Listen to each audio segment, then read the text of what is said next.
Hello, and welcome to Introducing Me. I'm your host, Sarah. I started this podcast to get to know other people and lifestyles while discovering more about myself.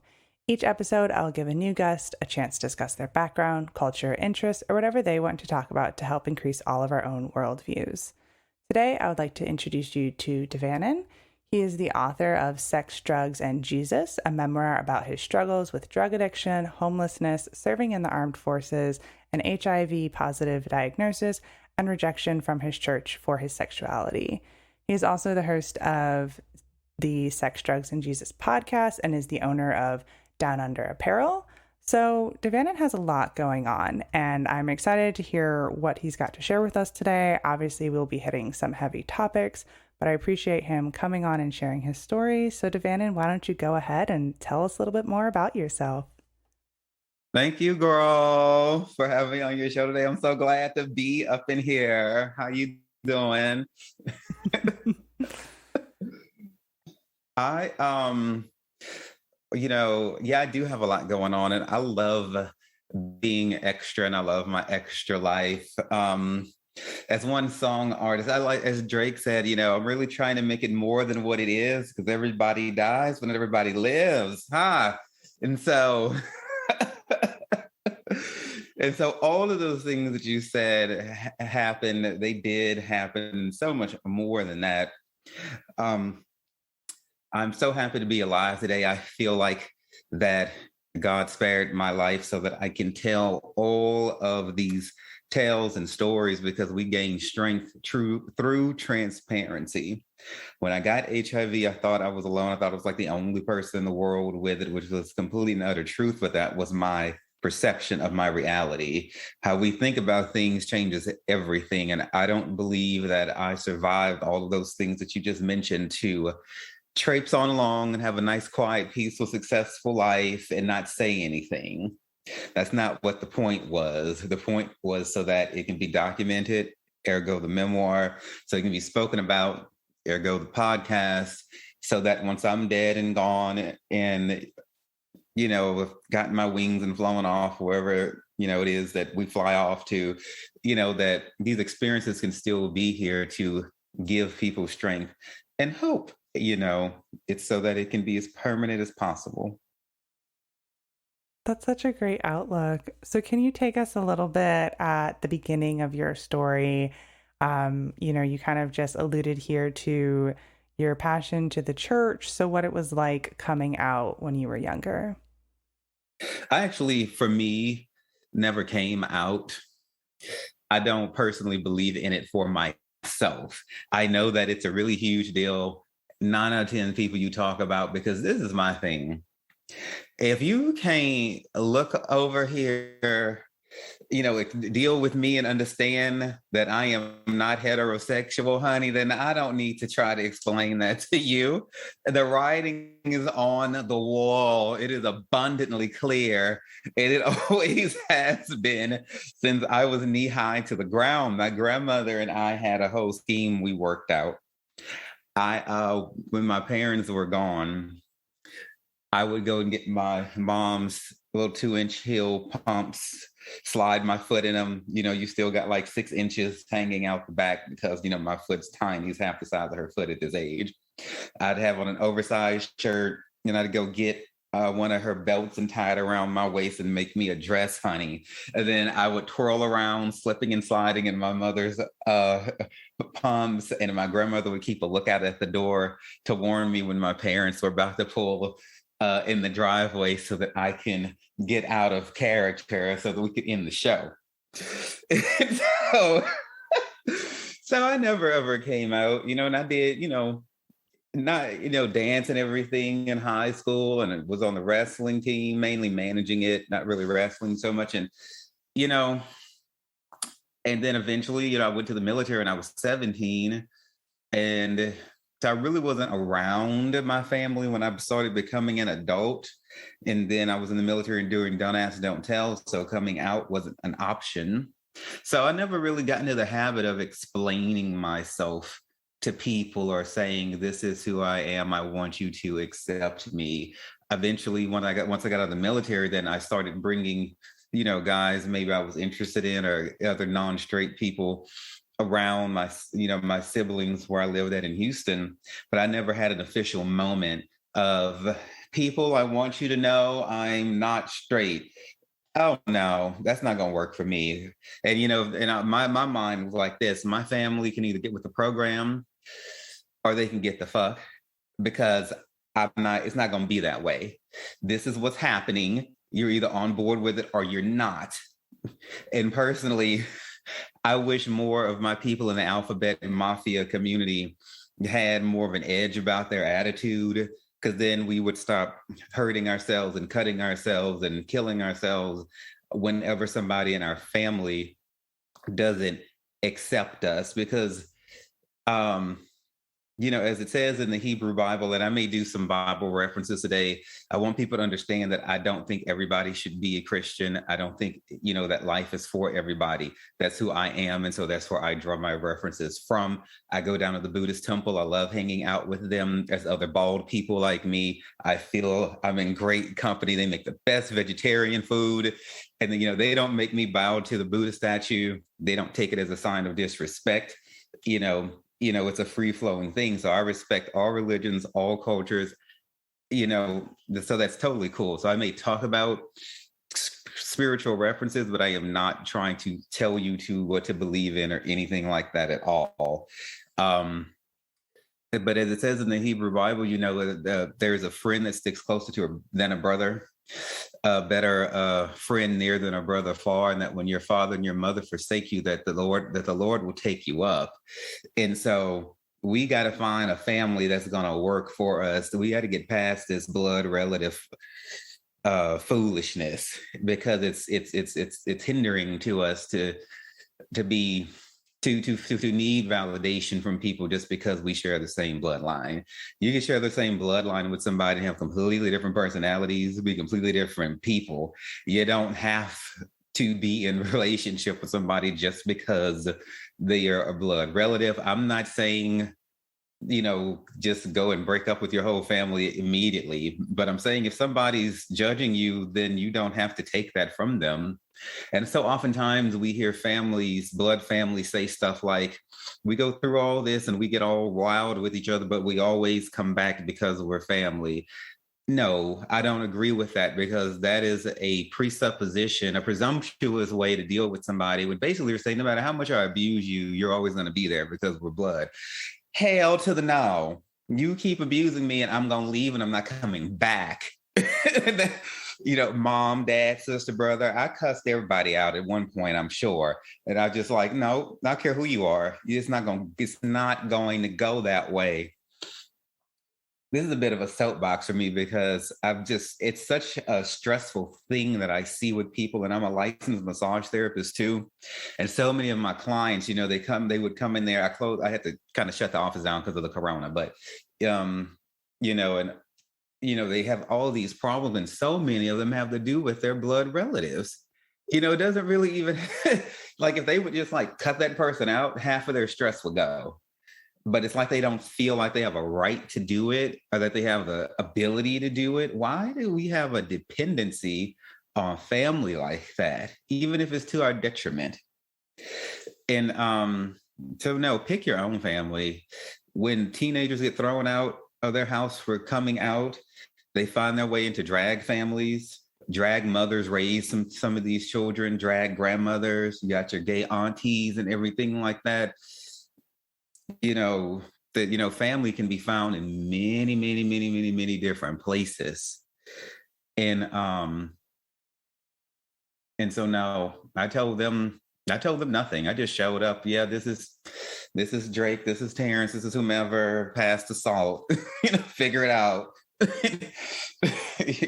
Because it's decided already, it's done. So. Yeah, and I think the attitude that you have about not having to come out, and then not, if your blood family is not respecting you, it's okay to walk away. They should respect you. That should be the main goal. But if things can't change, it is okay to walk away. So even though, you didn't actually have a coming out story, when you came back from the military, what was the reaction from family, from the church, as you started to be more of an adult? I think everybody had more of a reaction when I came back home on leave one time with all my piercings in, because they had, I was the altar boy at church growing up and everything like that. My pastor's assistant, I left looking very conservative, all gapped out and everything like that. And I came back with my labrae pierced eyebrows, both ears, nose, and everything grunged out with kickwear and Jinko jeans from Hot Topic and Gadzooks and everything. So I did a complete 180. And that's when everybody was gasping and clutching their pearls. When I went all goth.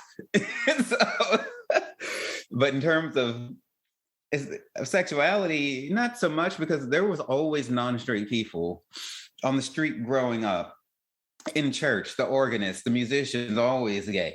It's not like it wasn't around. It's just one of those things that was quietly tolerated no matter where I was anyway. It was plenty of non-straight people in the military. It's not like it's not there, and so now one of my siblings, I'm not going to discuss gender with my siblings, because you got pretty much, one's male, one's female. So if I say the sister, the brother, then it's gonna. And so I'm just gonna say one of them, had some, I'll say, discrepancies with perhaps me bringing non-straight people to their home. Okay, so what I did, I just simply didn't do it. Okay, I think perhaps this particular sibling may have thought perhaps me and my non-straight people could turn their children non-straight, perhaps. I don't know. But this same sibling, and this is one that I don't talk to currently, is the one that told their children not to eat after me because I have a history of HIV and hepatitis B. Children are going to say, repeat everything you tell them, especially when they're that little. And they were like, yeah, this parent of theirs told them not to eat after me. So, okay. Like, what can you catch? Not that I'm going to be like stuffing my spoon in, any of my nephews' mouth anyway. I can say nephews, because both of my siblings have had nothing but boys. There's no nieces. And so, it's not like I'm about to feed them like that. Like, why would that even happen? But this is the same sibling. When I was homeless on the streets of Houston, and both my brother and sister lived in Houston at the same time, and they still do. I'm homeless on the street, and they're there. This is the same sibling that told me not to come around their house anymore. I didn't go out there and do anything. I didn't cause a scene. I didn't even go. They just assumed that I would do something. This is the same sibling. And I'm saying all of this to highlight how family can be, okay, and how it's okay, because I'm currently in the process of walking away from this sibling, because this particular one has just been controlling and manipulative, like pretty much the whole time they've been like alive, and it hasn't stopped. And they're like, not exactly a spring chicken anymore. I'm the youngest in the family, so I can pretty much say that about everybody. And this is the same one when our aunt died a few months ago, decided what we all should pay towards her funeral, even though this aunt refused to get life insurance because she felt like Jesus was going to come and get her in the rapture. I'm all like, you can feel like that all you want to, bitch, but where is the money? Where is the money? Now you're all dead and stuff, and we got to split like almost 10 G's and whatever to, you know how much wine I could have? I need to live my life. She wanted to go down to the Riverboat Casino, and I ain't got no judgments for gambling, whatever, win your money, baby. But if you're going to be at the Riverboat Casino with your check every month, I'm at least need you to put aside something, not even $100 that I know of. Maybe she had some money left in her savings account because she died at the beginning of the month, not in her savings, in her checking, whatever her checks would be deposited. So she didn't have a chance to gamble it all away. And so this sibling decided how much everybody should pay. And then I said I would think about it or something like that. And so this sibling decided to call me entitled and selfish and everything like that, and had a whole falling out because I wouldn't spend the amount they had decided I should. And then I let this sibling know, you will not be controlling me today or any other day. And then the sibling tried to use my past when I was homeless in Houston, when my parents had to come and help me. And I don't know what anybody else did because I was so twacked out on meth, I couldn't tell you what anyone was doing. So this sibling tried to say, because this happened all those years ago, you must do this today. So they tried to use my weakest point of my life to manipulate and make me do something almost 9 years later. And when I told them no, they threw a fit. And I was like, okay. I mean, the insults and all of that, the character references took me aback because we only talk once or twice a year. I wonder how this person knows me so well, you know. And so, you know, I'll be discussing this with my therapist I talk to weekly, because when we do cut family off, it's not like it's not a mental strain. I appreciate and understand that that's going to happen. So I will be talking to my therapist as I begin to phase this sibling out of my life. Now, I left it on the table. I was like, if you ever want to talk about, because this sibling's whole thing was like, we went through so much when you were going through your stuff. Okay, y'all, I'm homeless on the street. I own nothing, no job, no car, only the clothes on my back, not a penny. My siblings have, one's a doctor, one's an engineer. They have their, you know, homes, cars, money. Okay, I'm homeless on the street and dying of HIV. And you want to talk about what you went through during the same period? Okay, so I'm sure it was a strain on you. But whatever you went through, you had food, you had clothing, you had shelter, and I didn't have the basic needs met. But I said, if you ever want to talk about this, I'm up for the conversation. I've heard nothing. So since this sibling would rather just be negative, internalize all what they went through and make it about them, rather than rejoicing and being thankful that I didn't end up being killed during those times. And I barely, you know, was escaped death many times out there on the streets. You know how many people would love to have their younger brother be in the situation I'm in, where it cost them whatever to keep me alive rather than going to the funeral? And so I'm saying all this to say, feel free to dismiss yourself from your family. It will take a toll on you, and have a plan in place, but don't stay there and take the abuse. And that's really unfortunate that you do have a sibling like that in your life. And even like the story about the sharing of the food is so ridiculous. Can you share a little bit what it's been like having to share your HIV status with people and the negative connotations or weird reactions you might get? Absolutely no negative connotations, no weird reactions. It was nothing like I feared in my head like it would be. Because when I got HIV in Houston back in 2011, there were still people dying of AIDS now. Like, you know, I would walk into a gay bar or something like that, like, hey, where's such and such? Oh, they're dead. You know, or some, you know, like this, one of the main drug suppliers who I met, you know, somebody who was a legend in the criminal underworld, you know, Daniel, you know, there in Houston, he died of AIDS, you know. So I had ready knowledge of people still dying of HIV. And so, but when I began to come up out of the funk of it all and went back into social media, did this long post about why I disappeared, it was years, you know, I was one of those people. Every 5 seconds, I was posting a selfie or checking in on Facebook and everything. And now you barely ever catch me. I put my cats on social media. That's what people want to see these days. They want to see my two pussies. And so Felix and Felicity are their names. Felix, D cat, D capital D apostrophe cat with a K. And then the girl, she's strictly speaking, Miss Felicity Cleopatra. And that was their full names. As I got more transparent about it, though, Sarah, people started messaging me on social media going, okay, I just found out I'm positive too. I'm afraid, people started opening up more. I got nothing but love and affection and a sympathy and an embrace. Even in the hookup culture, I was thinking I would be a pariah. No one would want to touch me. I felt so filthy and dirty and guilty and ashamed. Nope. There's hell now on the apps, you could say whether or not you're HIV positive, negative, undetectable. There's more people around me who are HIV positive the whole time, and I just didn't know. And so I can't say outside of my sibling that anybody was ever negative or nasty about it except that individual. That's really great to hear because, even as my question kind of allured to, there is still a bit of a negative connotation. So it's good to hear that, like, as a member of that community, it isn't necessarily what people might think on the outside.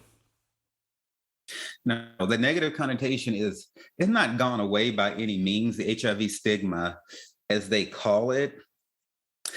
But it depends on the sort of people that you're hanging around. So if you're closed-minded people, especially here in the South, and stuff like that, especially outside of the alphabet community, yeah, my siblings, especially this one, is not inside the alphabet community. This one does not go to pride events and stuff like that, like the other sibling will. They both identify as straight.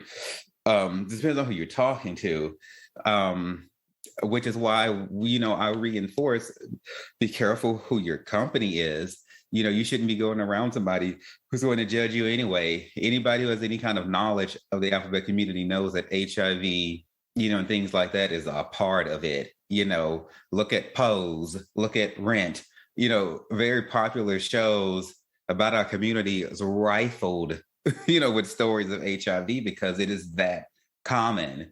And the reason why we have a lot of negativity about it is the way it was marketed originally. They showing us all the people in Africa and everything all shriveling up and dying with flies on them and stuff like that. That stuff makes an impression on you. And but now you have stuff like PrEP, which is Truvada, I do believe. And now there's ways that you can shield yourself from getting it. And there's people who really seems like the more things you have going on with you, the more they embrace you. I didn't think I could have kids or, have a significant other or anything like that. No, most guys, as long as you're honest with them and tell them what's going on, they're ready to work with it. Yeah, that's truly great. Now, you talked a little bit about the meth and the homelessness. Can you explain how you got to that point in your life? I had been offered drugs probably ever since I was a child on up until the day I took that first Asian ecstasy pill. I said no because of the strong influence that my spiritual leader, Evangelist Nelson, had over me. And, and I was still heavily involved in church volunteering, ministering, worship leading, and stuff like that. When I got kicked out of Lakewood Church in Houston, Texas, for being LGBT, that QIA+, I'm all the letters. And that created a void. I was doing at least 10 hours a week at church, and so, but maybe I only go to the club once or twice a month. So once that happened, I began to seek community in the streets. And so since my heart was broken, my shield was down and so was my filter. And so everything that I used to say no to, I now started to say yes to. And I had a job that didn't drug test.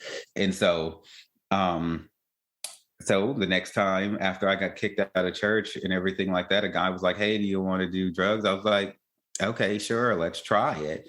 And then everything that I used to say no to became yes, because I was traumatized by the experience of getting thrown out and I didn't know that it was trauma. I should have gone and gotten counseling or some sort of therapy or called my evangelist Nelson and told her what had happened. But, you don't want to go running and telling people you've fallen from grace, So I just didn't say anything and I just got all mad about it. I stopped going to all churches. I stopped donating to them and everything. And then I took on a more of a role in the nightlife. I didn't know then how much we truly seek community in some way. We are always going to go and find some type of tribe, because no man is an island, as the author said, and I can't think of his name right now, but and I didn't know that.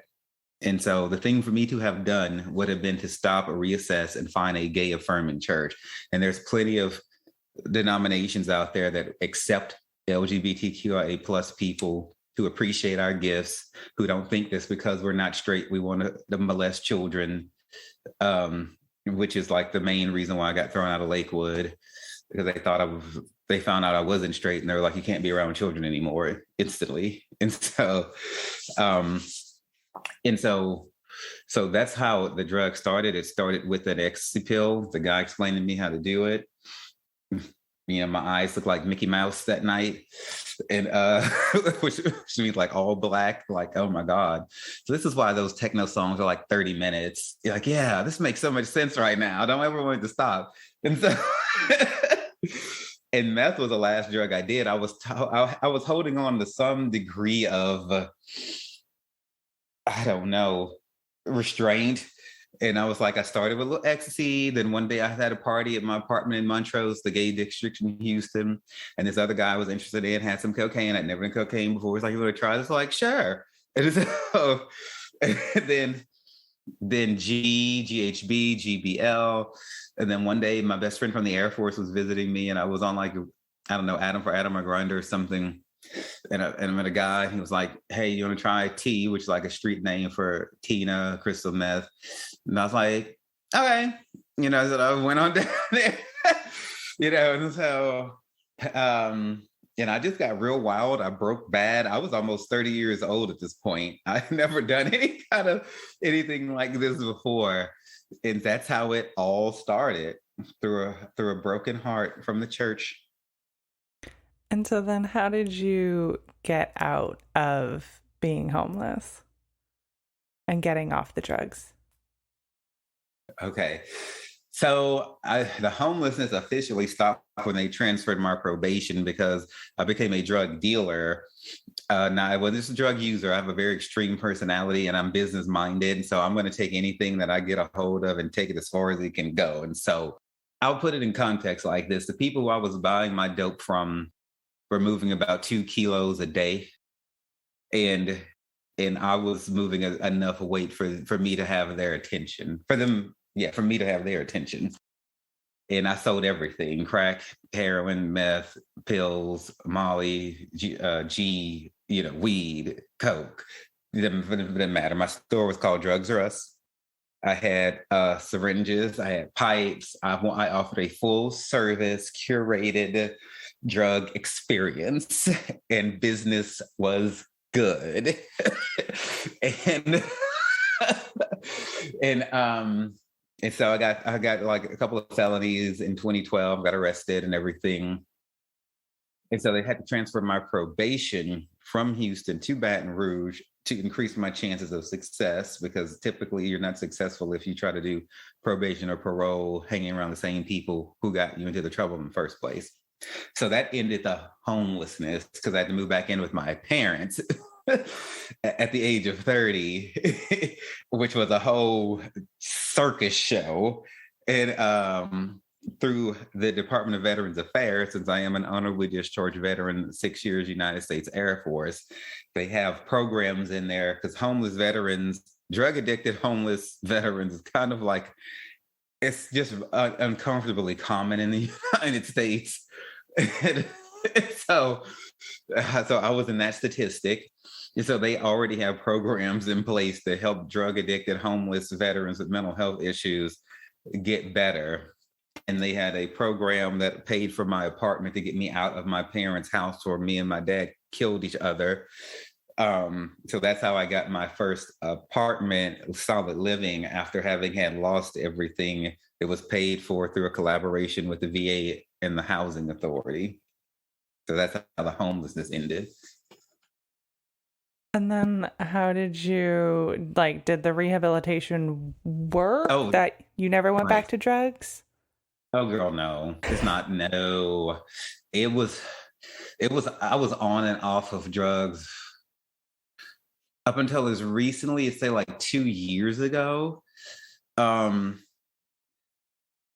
I'll say this. I think I did like a harm reduction model without realizing that that's what it was called. That harm reduction is different from your traditional rehab 12-step.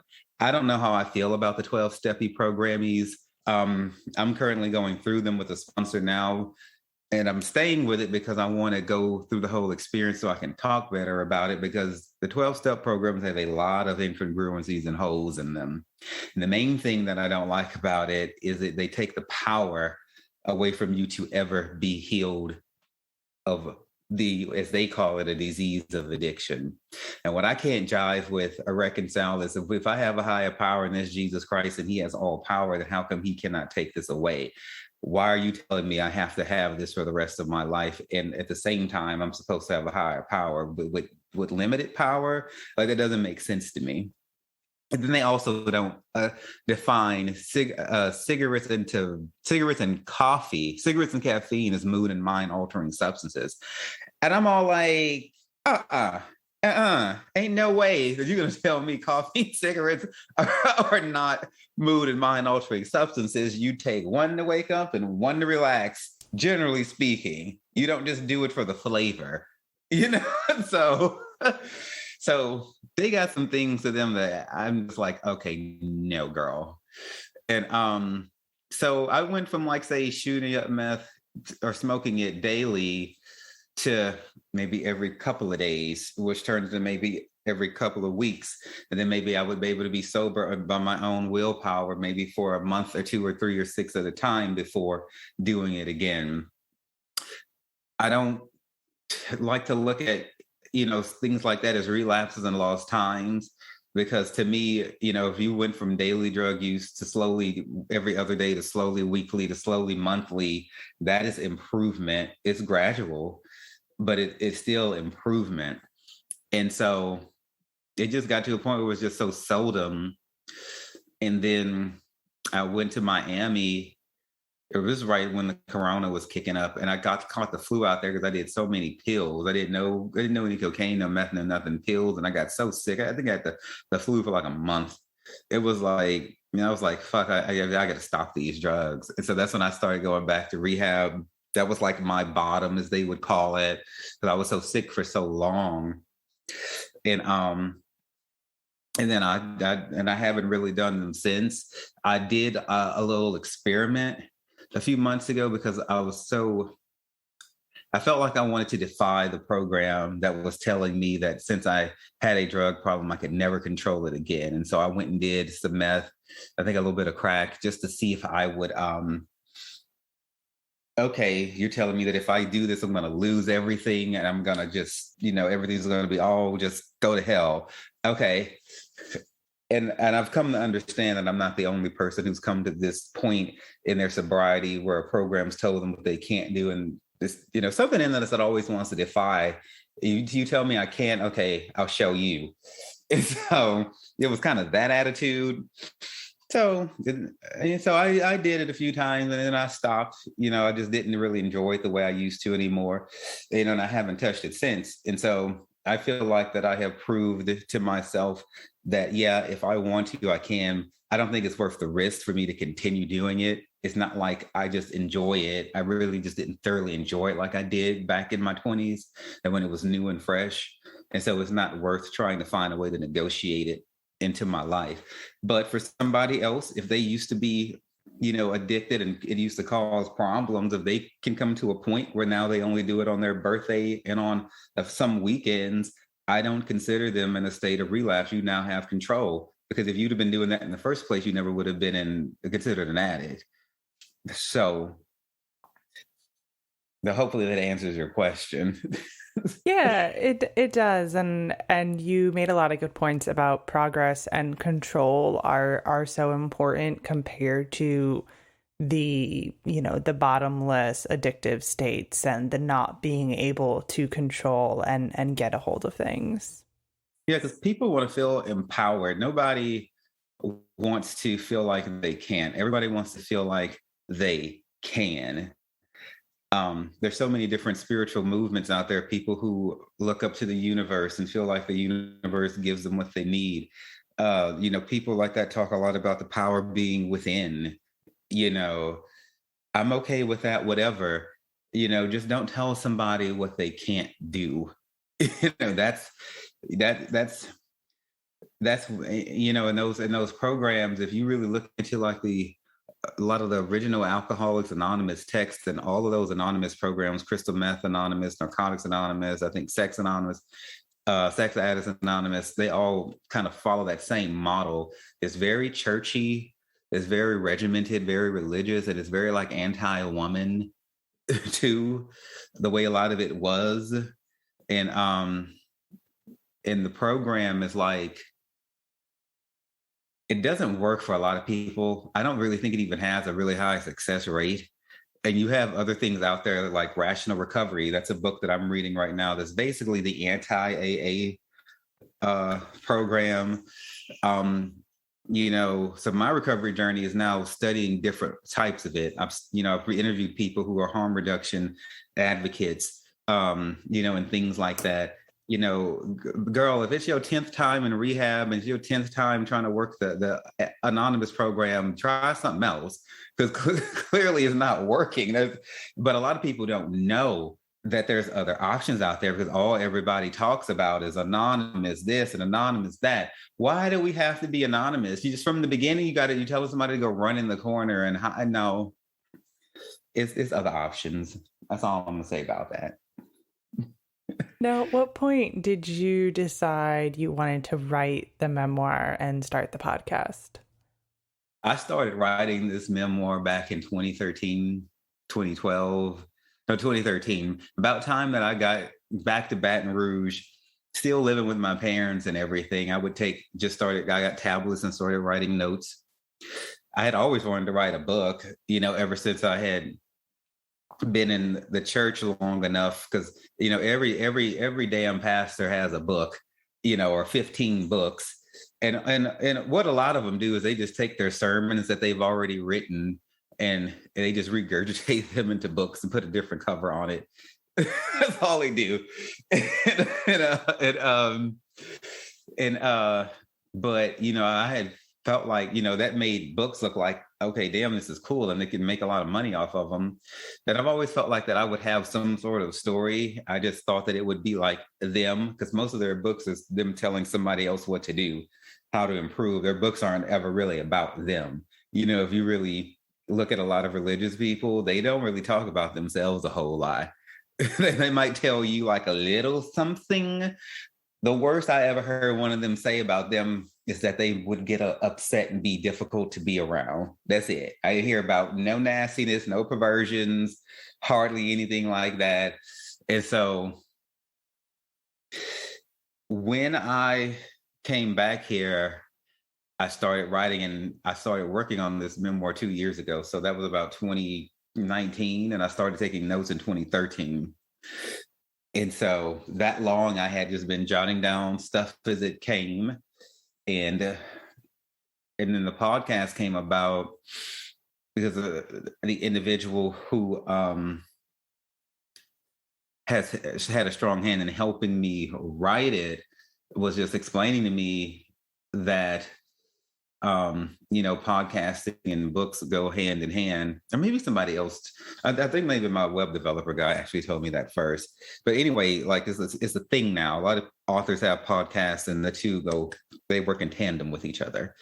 And so I was like, okay, well, this makes sense to do. So let's do it, because I don't take my calling to share this message lightly. I want to do it just as extreme as I've done everything else in my life, and take it as far as it can possibly go, so that whenever I die, I know that I've done the best that I can. So if podcasting is what it takes to help to spread the message, then let's podcast then.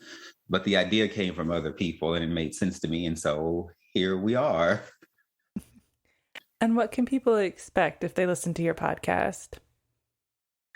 A lot more cussing, a lot more perversion, and they can expect it in my book. Like, my book has a lot of sex scenes and stuff in it, because it's just true. We're very sexual people. Just some of us talk about it more than others. And it's like my store, DownUnder Apparel, which is a lingerie store.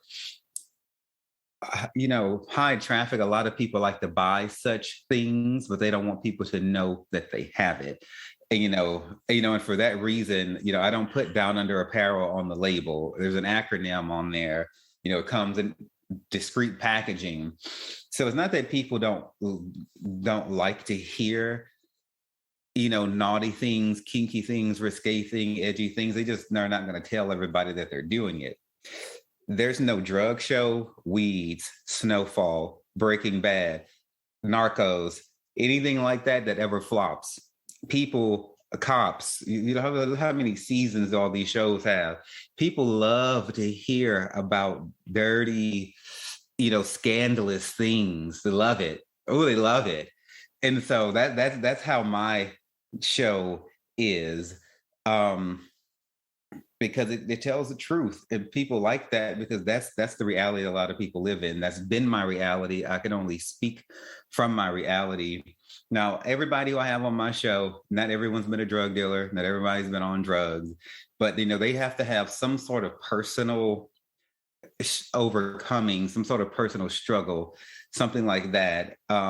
Like for instance, one lady, she's really good with helping, women and people to overcome and different things like that. That's great. That's not but I had her on my show because, she knows what it's like to be on food stamps and stuff like that, like I used to be on before, so there has to be something like that. That to me, the podcast it says taboo topics and troubled times. So there has to be some sort of edge or something taboo. Nobody wants people to know when they're on food stamps and collecting a check from the government. That's shameful. It's degrading. People feel that way, generally speaking, about it. So something like that. So not everything is going to be very sexual, but every show will have some sort of thing that's going to make you just be like, oh my gosh. Yeah. Now, this apparel company, the lingerie business, how did you get into that? Oh, I have a severe underwear fetish, girl. It is through the roof. And it started to develop when I was in the military. I just started, because then I had like a consistent income coming in that's, was coming from the government, not, working at Raising Cane's or Wendy's or, fast food. And so I'm just buying clothes and stuff like that. And I love fashion so much that I did, I was a model when I was a kid. And even I did it for a little bit when I was in Houston. Evangelist Nelson, my mentor, owned a clothing store and everything like that. So I have a fashion influence in my life. And I was just drawn to underwear, and I just love all the different ones. Before I got drug rated, before SWAT came and got me, I think I had like a few hundred different pairs of just underwear, which I have accumulated that now and exceeded that number, I'm sure. I hang all my underwear on like skirt hangers, each pair, and so I have a strong passion for fashion, but especially lingerie. And I'm business minded, so I tend to try to turn things into an enterprise. And so I thought about doing it before I was homeless. I was making like $30 to $70 an hour. So having money can be sometimes very demotivating for starting a business. And so since I was homeless, anyway, and having to build my life back up, I had a prolific wardrobe. Like I had a daytime outfit and a nighttime outfit. I would not be seen in the same outfit at night that I had on during the day. That's how vain I was before I became homeless. And but I had to build my wardrobe up from 5 shirts and 5 shorts and jeans again, back to what it is today. And so since I had nothing, I was like, we might as well start. So I went to a flea market, rented a booth. My parents came in and helped me paint it and set it up. And I found vendors to order things from. And then it was called DownUnder Menswear. We because it was only men's stuff. Then we've added women. So now it's DownUnder Apparel. That's how it started, in a flea market. That's really great. Now, before I start to wrap things up, is there anything else that you would like to share about your story? My primary message to people does revolve around spirituality, because so many things that ail us boil down to mental and spiritual health, or a lack thereof. In my studies, so I'm also a licensed hypnotherapist as well. in my study of the mind and of spirit, so many problems that manifest in physical ways start on the inside. And so I would like to encourage people to tend to all aspects of them. We take care of ourselves sexually pretty good. Everybody's going to try to make money. Everybody, is going to try to eat. But please don't leave spiritual stuff and mental stuff on the table. That you may be a psychologist or licensed clinical social worker. It's always good to have a third party to talk to who's not like a friend or a relative, just to bounce things off of. That they don't need to medicate you, even if you only go once every 3 months. I recommend some sort of, and even if it's not professional, then just steady up on the mind. Go on the internet and look up something to be aware of why you're thinking what you're thinking, and to be more focused that way. And then spiritually, to believe in something. I don't care if it's God, Buddha, Confucius. I don't care. Or if you want to worship the universe, whatever. But to do something, to have a routine or a conscious something about you spiritually, where okay, this thing that I'm doing is to cater to my spirit, my afterlife, something like that. So that because most people would agree we have some sort of spirit or soul. Most people would, even if they're agnostic and don't believe in anything at all, because emotions and feelings cannot just live in flesh, and so they manifest through flesh, but they cannot begin there. So I would say just do something, because that's like at least half of your being. And if you don't do something with it, then you will become out of balance. And then that could mess up your finances and your health and all kinds of stuff. And you could be scratching your head trying to figure out what is the problem. And so just please do something spiritually and something mentally so that you may be whole. That's a great message. Now, with all of my guests at the end, I ask a random question that's a little bit different. So my question for you is, what fictional place would you like to visit? Hogwarts. And why Hogwarts? Because it's real. It's not fake. I know it's real. I know it's out there. because it's magical. It moves by itself. You have all the characters out there on the grounds. You have like everything. I want to go talk to Moaning Myrtle, in the bathroom and see what's going on, girl. I want to talk to the spirits and talk to the elves and, see them snap their fingers and make magic happen and everything. And I wanted food to come up off the floor, and I want to see the candles floating in the Great Hall, and I want to get sorted by the sorting hat, because I'm going to be a Gryffindor, unless it's October, then I will be a Slytherin. So it's a magical world, like literally it's everything. Now, having said that, fuck you, J.K. Rowling, and your anti-transgender foolery. But she did give us a gay Dumbledore. So it's like, yay on the one hand and middle finger on the other. But I do want to point out that I do not agree with J.K. Rowling's anti-trans foolery. But she's not at Hogwarts anyway. She's not allowed there anymore.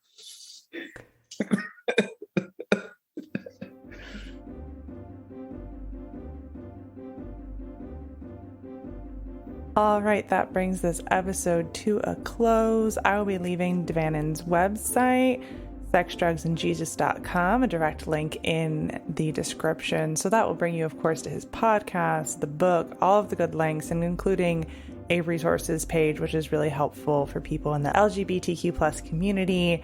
So definitely go check that information out. And of course, if you would like to connect with the podcast here, our website is in the description, which brings you to all of our social media, all of the episodes from the past first year, and lots of good resources that previous guests have offered as well. Thank you so much, Devannon, for spending time with me today, and to my listeners for taking the time out of your day to hear a new story. Until next time, bye. Thank you so much for having me, my dear sweets. Be great, all you beautiful people out there, and just remember that everything is going to be all right.